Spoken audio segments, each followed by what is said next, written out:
Berarti dalam menggunakan gadget, perhatikan 3 hal. Kitalah sopirnya, bukan gadget kita yang nyetir kita. Awas terbalik. Kita seringkali disetir oleh gadget kita. Harus kita yang nyetir, yang mengendalikan, bukan kita yang dikendalikan. Yang kedua, syaratnya pastikan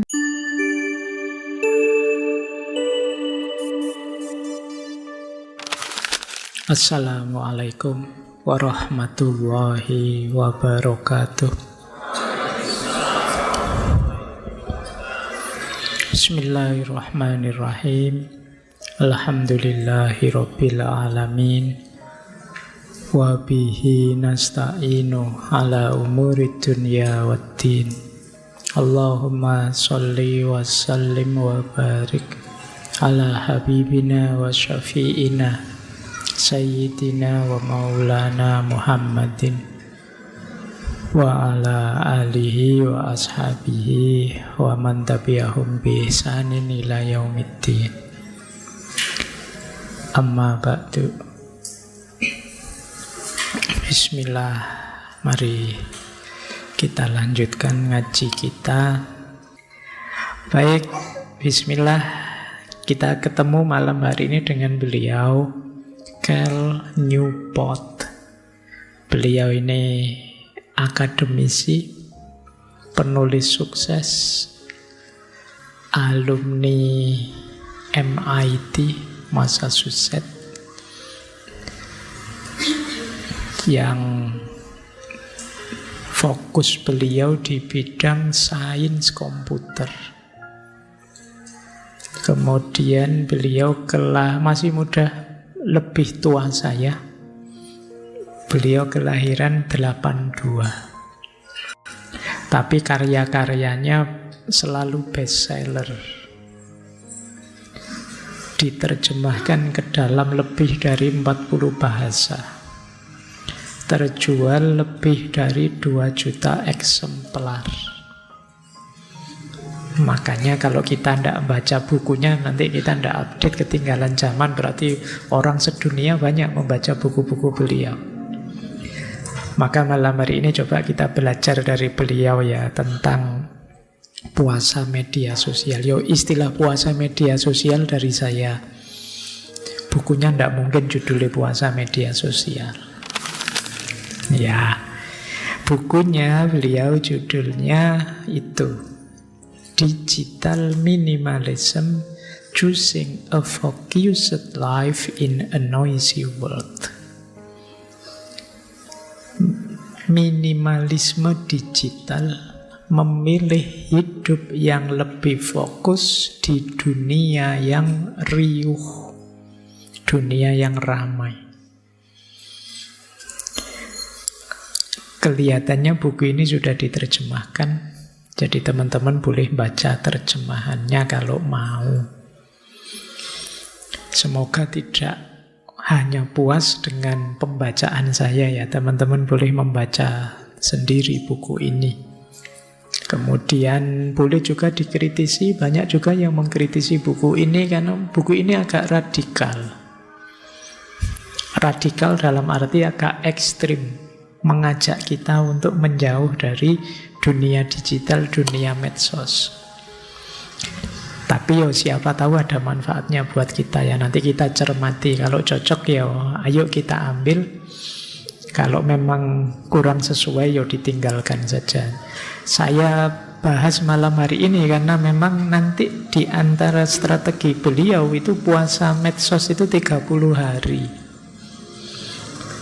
Jadi mumpung bulan Ramadan ini saya bahas dulu, kalian bisa memulainya nanti awal Ramadan. Sopo ngerti kuat. Ya, meskipun saya tidak yakin. Asli saya tidak yakin, tapi siapa tahu pada saatnya kalau kalian sudah sangat terganggu oleh dunia media sosial ini, tips dari Cal Newport ini bisa jadi alternatif kita. Oke, baik. Bismillah, ini mulainya agak lambat, jadi kita langsung saja ya ke materi. Saya awali dari digital minimalism. Dulu kita pernah membahas minimalisme itu sebagai gaya hidup.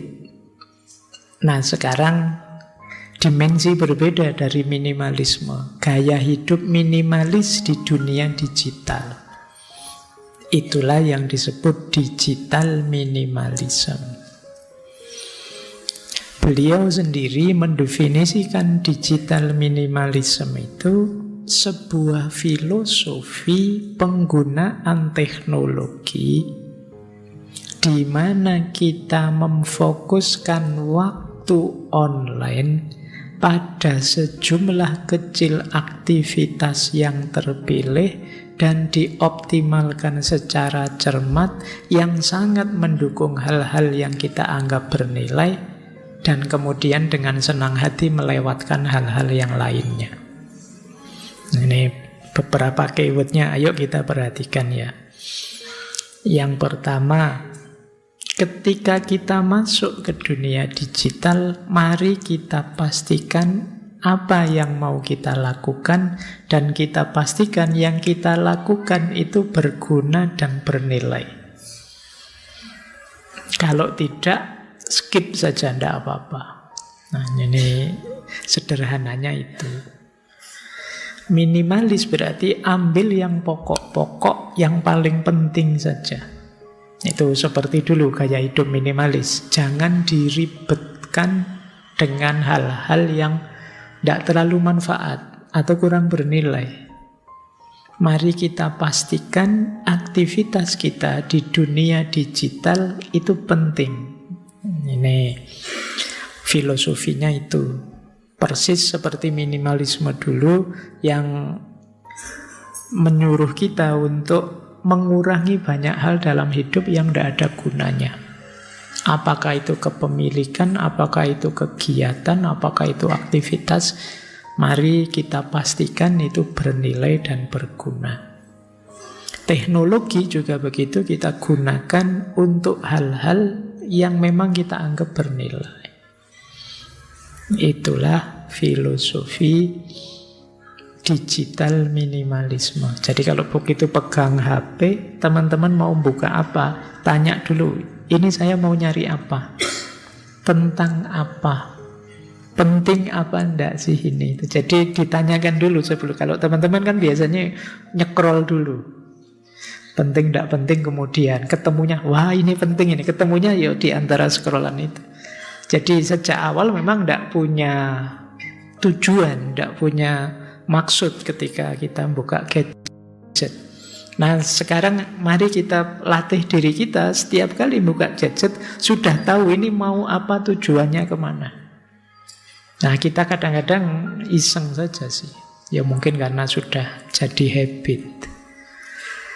Ini banyak mengganggu kita. Terus beliau melanjutkan begini. Digital minimalism secara definitif tidak menolak inovasi di era internet, tetapi menolak cara banyak orang saat ini menggunakan perangkat tersebut. Jadi menolak cara kita selama ini menggunakan perangkat teknologi kita. Teknologi memang tidak bisa ditolak, zamannya memang begini hari ini. Tapi cara kita yang perlu dikritisi. Ini malam hari ini saya senang karena saya tidak perlu mengilustrasikan macam-macam. Contohnya teman-teman sendiri sudah ngalami. Jadi saya tidak perlu memberi ilustrasi seperti apa. Yang kalian lakukan selama ini itu loh. Bagi Cal Newport itu satu perilaku adiksi, istilah beliau ya, kecanduan yang menurut beliau kurang pada tempatnya. Itu yang beliau sesalkan sebenarnya. Harusnya hadirnya teknologi informasi banyak mengupgrade kualitas hidup kita. Tapi ternyata ya lebih luar biasa teknologinya daripada kualitas manusianya. Ini yang diprihatinkan beliau. Yang ketiga, beliau bilang terus begini, para penganut faham minimalis tidak keberatan kehilangan hal-hal kecil. Yang lebih mengkhawatirkan mereka adalah meremehkan hal-hal besar yang sudah mereka yakini dapat membuat hidup jadi lebih baik.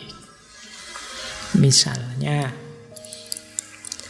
ketinggalan info terbaru dari TikTok, video terbaru dari, pokoknya kalian kan ada di medsosmu itu bagi kelompok minimalis digital tidak apa-apa kalau itu tidak penting. Tapi kehilangan kedekatan dengan tetangga misalnya, kehilangan keakraban dengan teman, ini hal besar. Jadi kehilangan, kalau hari ini kan kita dengan medsos kadang lebih mudah pecah-pecah, lebih mudah terfragmentasi. Itu hal besar. Tidak apa-apa cuma kehilangan breaking news, tidak apa-apa cuma kehilangan apa. Tapi begitu kehilangan kemanusiaan kita, itu masalah. Kita sering jadi tidak manusiawi, tapi tidak sadar. Kita anggap itu normal saja. Maka para minimalis digital tidak apa-apa kehilangan hal-hal kecil yang tidak penting, tapi kehilangan hal-hal besar yang esensial, masalah bagi masa depan manusia. Jangan sampai yang semula tujuannya mendukung peradaban manusia justru jadi variabel yang menghancurkan manusia. Jadi bukan kok teknologinya dihentikan, tapi cara kita menggunakan teknologi. Baik, oke ya. Sekarang kita lihat. Ini kan semua pegang gadget ya. Teman-teman ketika ngaji sambil membawa gadget, itu kira-kira tujuanmu apa? Moto saya, apa mendokumentasikan kajian, apa Pak? Ya sambil ngerekam Pak, saya kan mudah lupa. Atau sambil, coba kalian cek dirimu ketika bawa gadget ke kajian, tujuannya apa? Ketika bawa gadget ke kampus, tujuanmu apa? Apa ada di sini yang bawa gadget ke kamar mandi? Ada ya? Itu tujuanmu apa? Ayo, kamu nyimpen apa di gadgetmu? Kok dibawa ke kamar mandi? Kayak kita tidak pernah bertanya begitu. Padahal kalau dikritik, kalian hidupmu itu tanpa tujuan, kamu kan marah. Ya enggak lah Pak, saya hidup itu ada misi, ada visi. Loh, tapi hal kecil yang kalian lakukan saja tidak jelas tujuannya apa. Mendukung visi dan misimu juga tidak jelas. Oke ya, ini filosofi dasarnya. Makanya beliau terus menyatakan begini. Kita memerlukan sebuah filosofi yang sekali lagi menempatkan aspirasi dan nilai-nilai kita sebagai penanggung jawab pengalaman sehari-hari kita. Sebuah filosofi yang menerima teknologi-teknologi baru, tetapi maksudnya tidak menerima jika harganya adalah dehumanisasi. Dehumanisasi itu meruntuhkan martabat kemanusiaan. Sebuah filosofi yang mengutamakan makna jangka panjang daripada kepuasan jangka pendek. Jadi mari berarti dalam menggunakan gadget, perhatikan 3 hal. Kitalah sopirnya, bukan gadget kita yang nyetir kita. Awas terbalik. Kita seringkali disetir oleh gadget kita.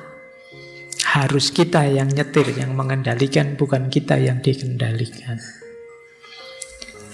Yang kedua, syaratnya pastikan kemanusiaan kita upgrade, paling tidak bertahan, tidak malah degradasi, dehumanisasi. Pak, sejak kenal gadget saya tambah tidak manusiawi Pak sekarang. Wah, apalagi kalau pas main game itu bisa jam-jaman puluhan jam enggak. Nah, ini berarti mulai tergerus, waktumu hilang banyak.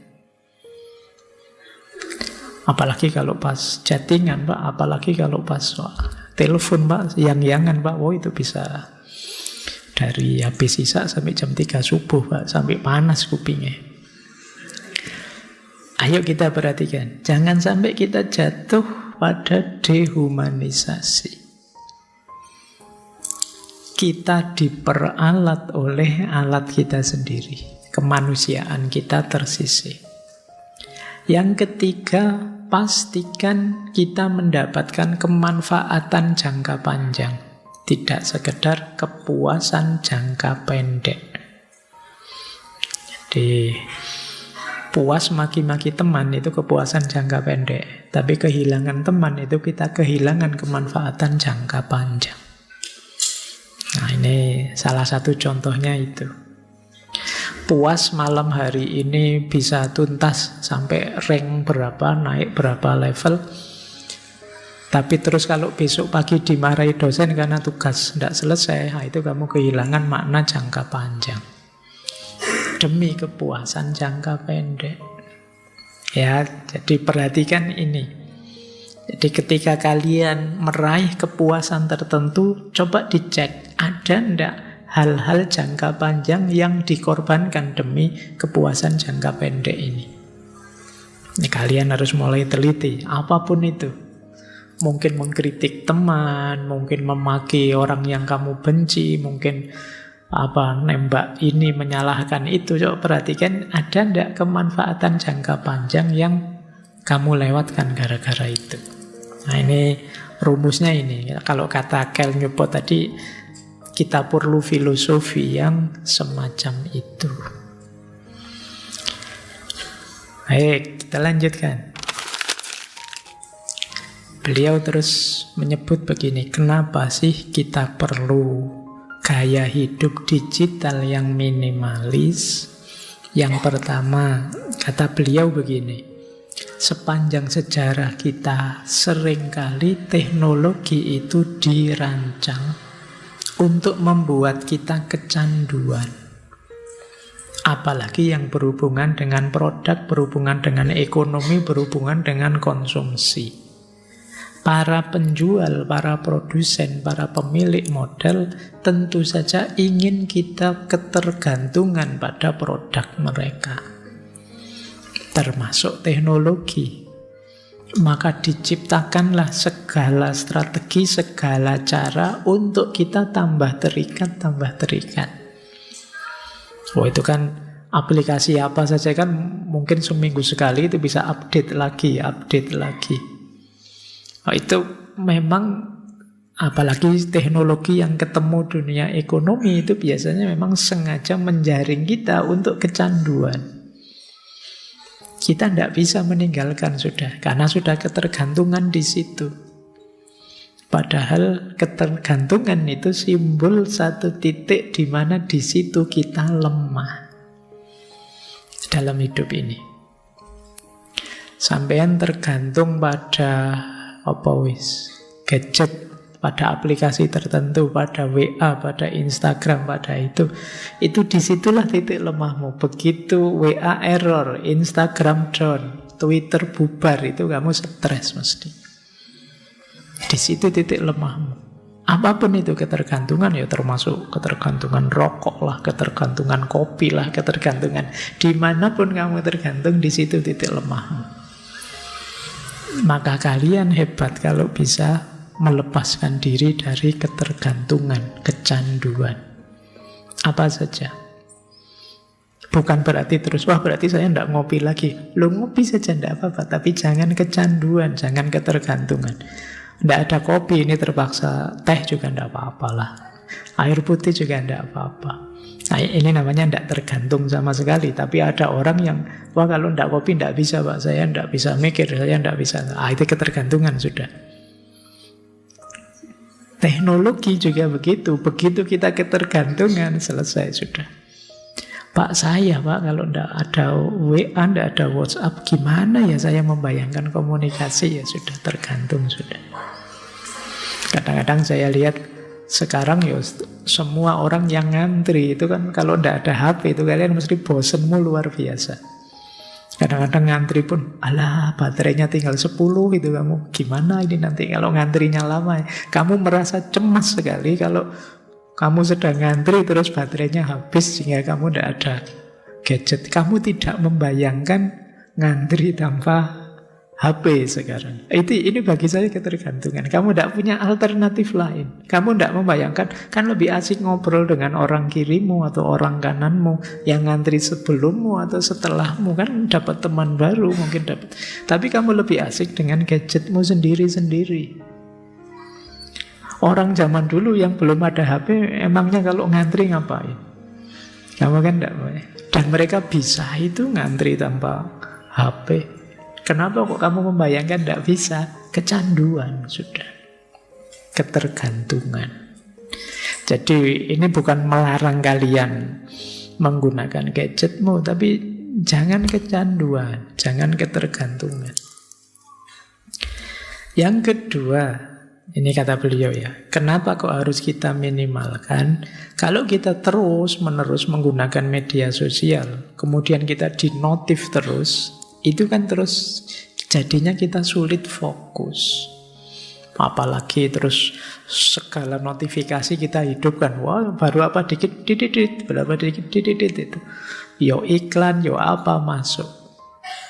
Saking khawatirnya kita ketinggalan informasi, semua peringatan kita hidupkan. Ayo, gimana kita bisa tenang, di mana kita bisa fokus. Jadi ini mesti mengganggu kita. Hal-hal yang tidak penting masuk semua dalam hidup kita. Dan yang ketiga, kata beliau tentu saja interaksi sosial terganggu.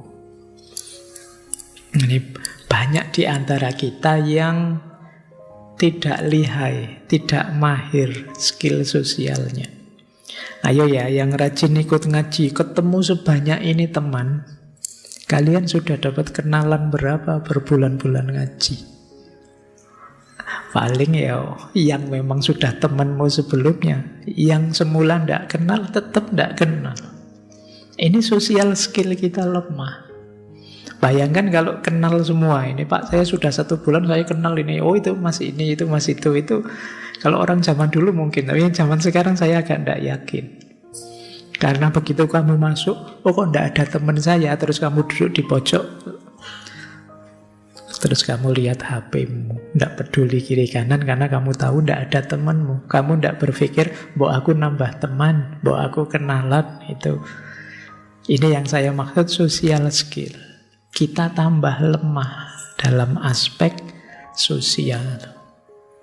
Kadang-kadang banyak yang mengkritikkan, Pak, Gen Z itu kadang-kadang Pak, kurang sopan, Pak. Kadang-kadang itu, yaitu bahasa lain dari sosial skillnya agak lemah.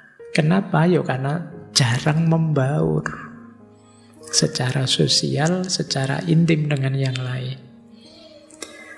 Nah, ini tantangan ya buat teman-teman. Makanya hari ini kita mudah sekali dipecah-pecah, mudah sekali terfragmentasi. Sulit sekali untuk bisa membaur, bisa saling toleran, bisa menerima yang berbeda. Karena kita lebih akrab dengan gadget kita. Gadget kita itu yang selalu mendukung apa saja keinginan kita. Google, ChatGPT itu kita tanya apa saja, jawabannya mendukung kita. Tidak pernah mau kamu tanya apa terus ChatGPT-nya, kamu jangan tanya itu, jawabannya membahayakan loh, kan tidak ada begitu. Dia tetap jawab. Sudah. Beda kalau sama orang itu mungkin kamu bisa dia. Sudahlah, tidak usah mikir, ngapain sih? ChatGPT kalau kamu tanya misalnya pertanyaan level tinggi, tetap akan dia jawab. Padahal mungkin itu pertanyaan tidak di usiamu, tidak di levelmu misalnya. Dia tidak akan jawab, sudahlah tidak usah mikir itu, ngapain sih bikin susah saja. Dia tidak akan jawab begitu. Yang bisa begitu manusia.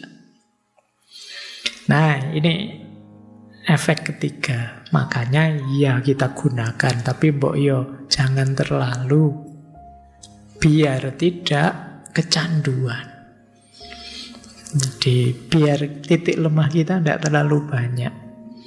Kalau dalam hidup ini titik lemah kita terlalu banyak, kita jadi tidak tangguh.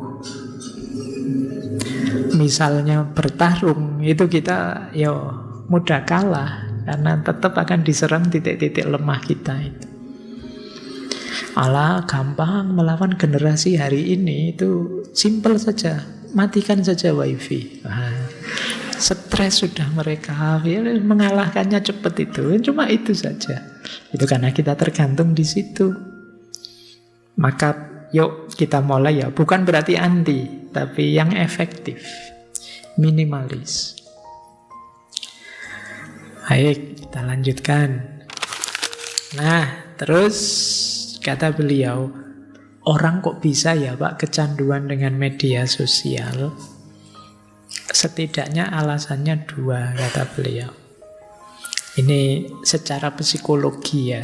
Yang pertama, media sosial itu sering memberikan penguatan, istilah beliau ya, penguatan positif yang tidak terduga. Tidak terduga itu sering mengagetkan kita. Misalnya melalui like and comment, komentar dan like, itu kan menyenangkan. Kadang kita posting dapat like banyak, dikomentari bagus-bagus. Kadang kita posting bagus, tidak ada yang like, tidak ada yang komen. Ini membuat kita penasaran. Terus pingin terus-terusan gimana caranya ya biar dapat like yang banyak, biar dapat. Jadi ada kesenangan, ada harapan untuk dapat feedback positif. Dan yang tidak terduga. Kalau terduga itu tidak terlalu menarik. Pokoknya setiap saya posting pasti yang like 1000 orang. Itu kamu mesti ogah-ogahan. Tidak terlalu menarik. Tapi ini bisa tidak di like sama sekali, bisa di like 1000 orang. Itu kamu penasaran gimana ya biar di like 1000 orang terus. Itu lama-lama membuatmu tambah kecanduan. Kayak orang judi itu. Judi itu mungkin ada yang ahlinya. Bayangkan kalau kalian menang terus, itu mungkin malah rasa kayak main game kok. Game overnya terus-terusan sampai finish terus. Kamu tidak terlalu tertarik. Tapi yang bikin menarik game judi itu kan bisa menang, bisa tidak, ada degannya. Wah, ternyata menang. Terus kamu kecanduan. Begitu kamu kalah, gimana caranya biar menang? Kenapa? Biar yang kemarin kalah bisa balik. Kok kamu menang? Kamu ingin menang lagi, biar menangnya lebih banyak. Itu sama, like and comment itu begitu. Kamu sudah dapat like banyak, kamu ingin dapat like lebih banyak lagi. Kalau masih dapat like sedikit, kamu gimana caranya biar like-nya lebih banyak, subscribernya lebih banyak, apalagi yang sudah dimonetize. Perasaan ini video menarik loh ya, kok tidak ada yang nanggepin ya, dan kamu galau itu. Saya coba yang kayak gini, loh kok masih ada yang enggak. Ini kayak orang judi, bikin nagih. Apalagi kamu sempat menang. Judi itu kan memang godaannya begitu. Tiba-tiba kamu menang banyak, terus besok enggak menang sama sekali. Kamu tambah penasaran, ingin menang lagi. Persis sama algoritmanya media sosial. Sama. Di grup WA-mu kan kadang begitu. Begitu kamu posting, temenmu nanggapi semua. Wah, dari mana ini fotonya menarik. Besok foto yang sama, tidak ada yang nanggepin. Ini gimana sih teman-teman itu? Ya seperti itulah algoritmanya media sosial. Membuat kita kecanduan. Penasaran terus kita. Gimana caranya saya biar viral terus. Biar ditanggapi terus. Senang ternyata dijempoli teman-teman itu. Nah, ini yang membuat kita kecanduan medsos. Yang kedua, menurut beliau, dorongan untuk validasi sosial. Di bukunya beliau bilang begini, we are social being who can ever completely ignore what other people think of us. Kita adalah makhluk sosial yang tidak bisa sepenuhnya mengabaikan apa yang dipikirkan orang lain tentang kita. Jadi kita selalu ingin mencari validasi dari orang lain. Ingin selalu disetujui, ingin selalu di-like, ingin selalu dikomentari. Ingin menegaskan bahwa kita baik, ingin menegaskan bahwa kita hebat, ingin menegaskan bahwa kita luar biasa. Itu kemudian kita mempostingnya di medsos kita. Jadi keinginan untuk mendapatkan validasi. Sebelum ada yang memvalidasi, kamu merasa ragu-ragu, apa kamu itu baik beneran, apa kamu itu hebat beneran. Baru kalau sudah banyak yang memvalidasi, kamu tenang. Padahal kadang-kadang hari ini di like banyak orang bukan berarti mereka suka. Kadang-kadang basa-basi saja. Kadang-kadang sopan santun saja. Kasihan temanku ini sudah capek-capek bikin video, masuk aku diam saja. Sudahlah tak like. Banyak juga yang begitu. Toh begitu kita merasa tervalidasi. Berarti saya penting ya. Berarti saya luar biasa ya. Padahal temanmu ratusan yang like cuma 4, 5. Itu pun kamu merasa tervalidasi. Nah ini yang membuat kita kecanduan, ingin terus-terusan di situ. Rasanya kamu belum eksis kalau belum posting, kalau belum ngeklik, kalau belum menyampaikan sesuatu di medsos. Lanjut.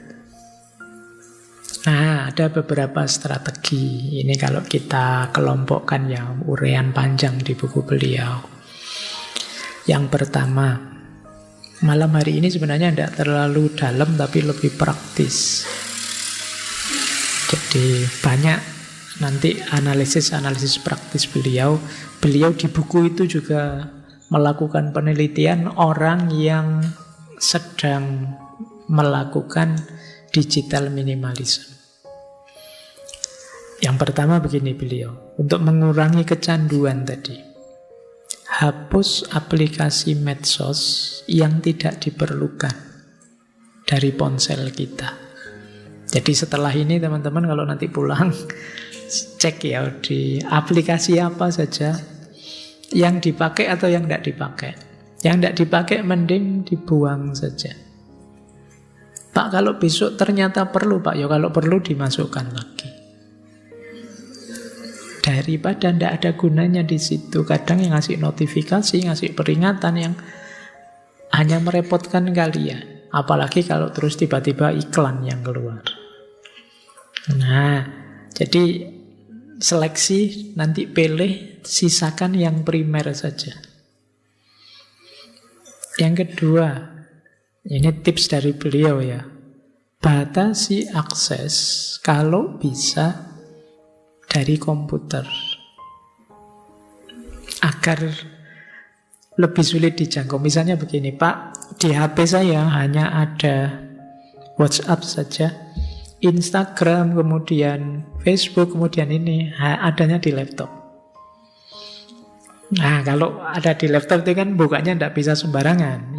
Laptop lebih besar, nggak mungkin kamu saku kemana-mana laptopmu.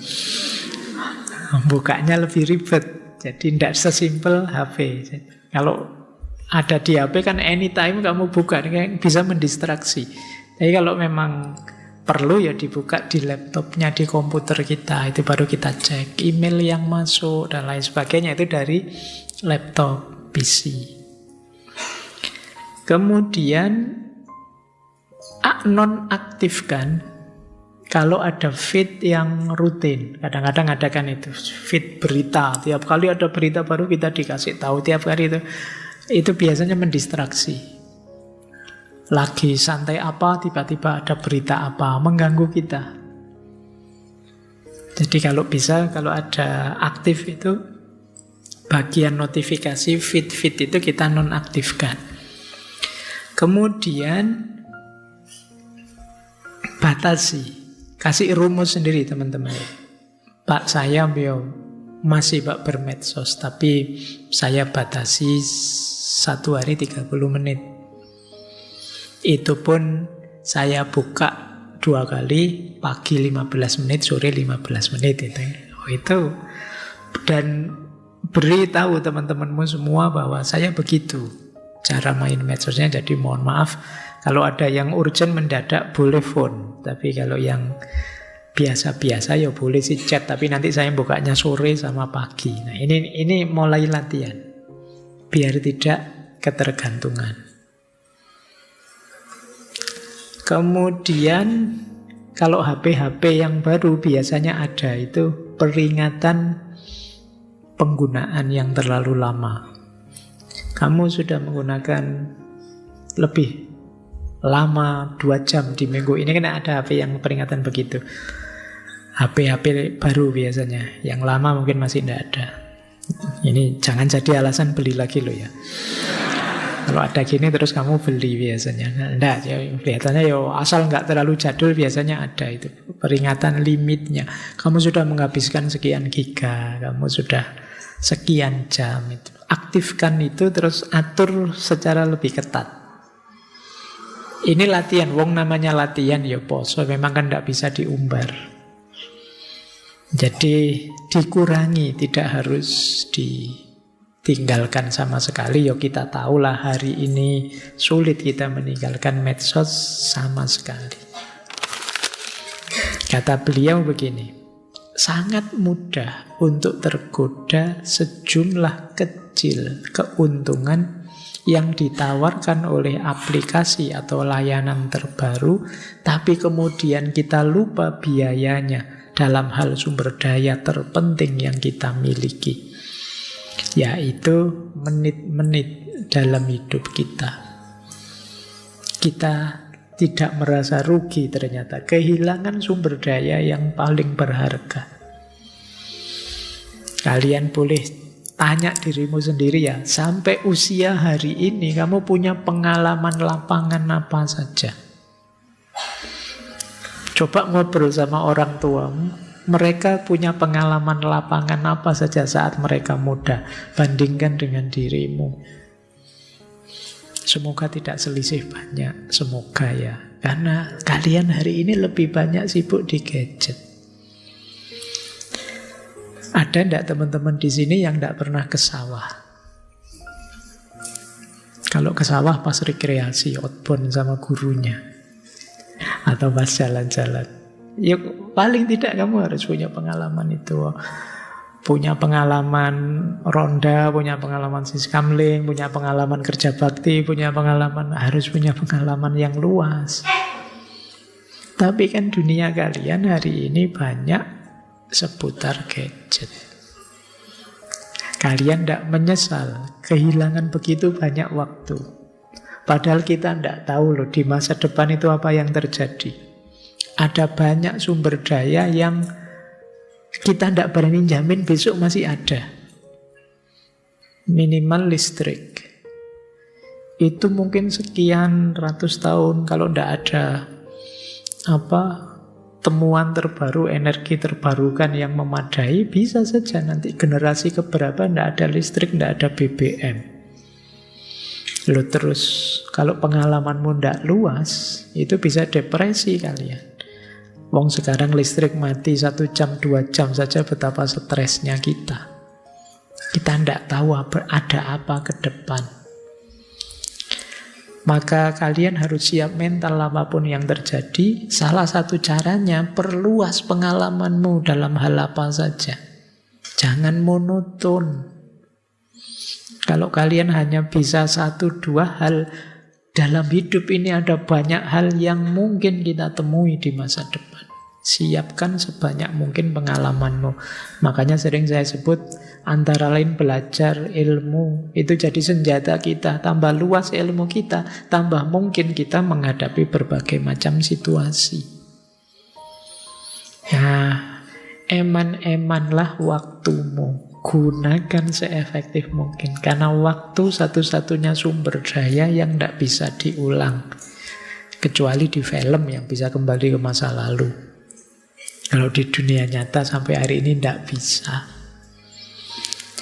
Baik, jadi ini kritik beliau ya. Kita itu sering tidak panik padahal kehilangan sesuatu yang sangat berharga, yaitu waktu.